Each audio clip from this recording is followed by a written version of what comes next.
How do you think the whole mental health and psychology sort of revolution we've seen over the last 10 years and the TikTokification of mental health has led us astray?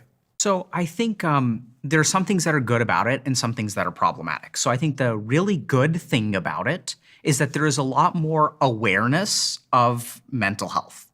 So we now realize, so what I used to see about 10 years ago, right, when I was seeing patients is like, people would come in and they would not realize that this is a problem that can be fixed. So people would come into my office and they'd say, I'm a loser.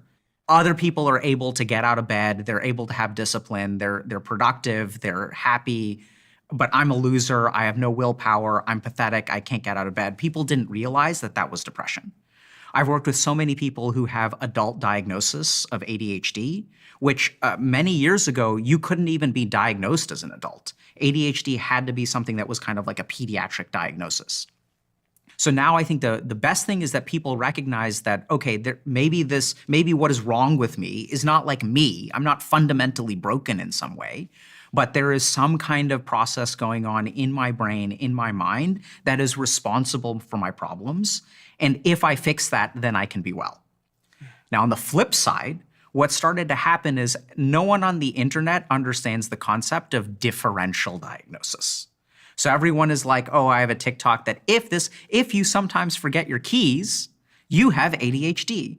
If you are happy in the morning and sad, if you have a kid who throws temper tantrums, they're bipolar.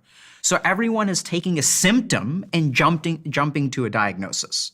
Whereas like literally half of what we learn in med school and what we do as doctors is everyone thinks it's about treatment. It's about differential diagnosis. It's about understanding that if you lose your keys, there are all kinds of reasons for that. If you have difficulty getting out of bed, maybe it's depression, maybe it's trauma, maybe it's ADHD, maybe it's anemia, maybe it's obstructive sleep apnea.